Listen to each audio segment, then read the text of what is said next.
Bonjour à tous, bienvenue dans ce mag un peu spécial. En effet, toutes les vedettes que vous avez pu voir en interview sur notre chaîne se sont livrées sur leurs premiers émois musicaux, leurs premiers contacts avec la télévision ou encore leur premier passage à la télé. Souvenirs et histoires font souvent très bon ménage. Et d'ailleurs, pour vous, nous avons fait un condensé de ces témoignages d'un temps que je ne peux pas connaître. Pour cette première capsule temporelle, je vous propose de commencer avec Nicoletta, honneur aux femmes. Enfin, je dis ça, mais il n'y a que des femmes dans cet épisode. En tout cas, vous vous rendrez vite compte que la Suisse, ça vous gagne. Yodelé, hi-hou. Tu crois que je vais rester sans chanter 15 jours, 3 semaines? Je m'ennuie. Quand je chante pas, je suis pénible, je suis désagréable, je deviens mauvaise à 20 h, comme quelqu'un qui arrêterait de fumer, tu vois ce que je veux dire? Il y a un manque, parce que quand on va aller sur scène, on a une montée d'adrénaline. On est dopé par l'adrénaline, par le trac, on veut y aller, on veut chanter, ça nous fait du bien. Eh ben moi je tourne en rond comme une lionne en cage quand je chante pas. Je m'ennuie beaucoup, j'ai besoin de chanter. Et tant que j'aurai ce besoin qui est viscéral et physique, l'attente du public, la rencontre, chanter les premières notes d'intro, y aller, faire oublier ses peurs, les genoux qui tremblent, les mains moites, le ici, c'est super. Quand vient le mardi, la grande Zoa met ses bijoux, ses chinchillas.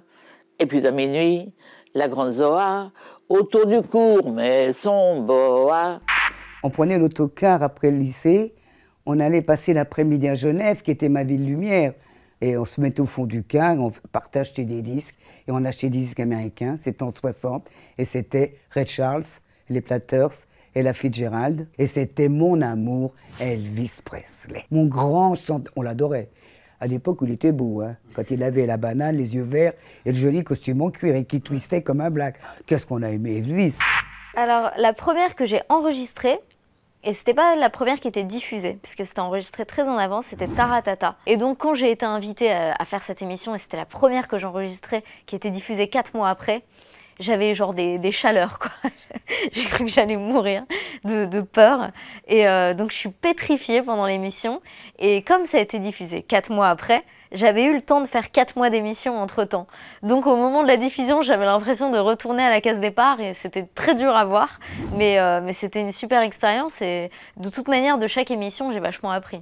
Laissez parler les petits papiers, à l'occasion, papier chiffon. Puisse-t-il un soir, papier buvard, vous consoler. Bon, Régine préfère chanter plutôt que de nous ressortir ces petits papiers sur lesquels il y a tous ces beaux souvenirs.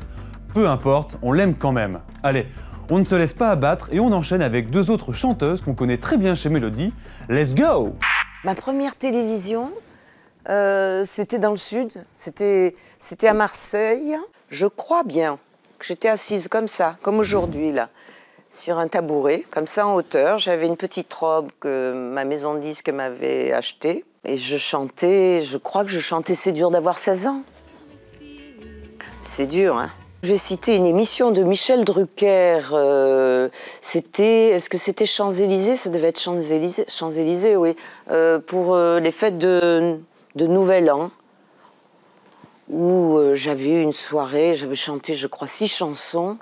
Et voilà, quoi. Il y avait d'autres artistes qui disaient « Qu'est-ce qu'elle fait, là, celle-là, 6 chansons ?» Ben, je crois que c'était en 83, voilà. C'était... La première émission de télé que j'ai faite, j'étais lancée en 1976 à Cannes. Toute la croisette avec toutes mes photos, personne ne me connaissait. Jean Renard avait fait une chanson qui s'appelait « Avant de nous dire adieu ». Et ils ont fabriqué un 3x4 entre Johnny Hallyday et Michel Sardou. Et j'étais dans le palais de Cannes, au milieu, personne ne me connaissait. Et puis, Danielle Gilbert, elle était quand même très curieuse, et donc elle m'a invitée le lendemain du spectacle au Sporting Club.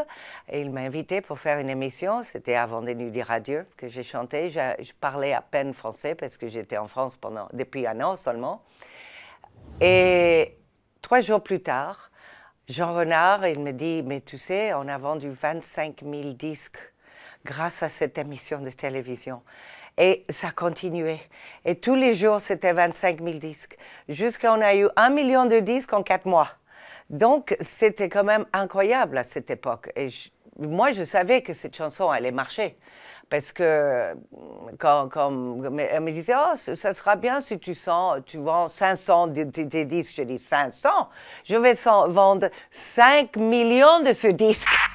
Et oui, la télé peut faire des miracles, mais je reste persuadé que même sans cette fameuse émission, Gene Munson aurait percé dans tous les cas. C'est déjà la fin de notre premier épisode, j'espère que vous serez aussi nombreux pour le suivant.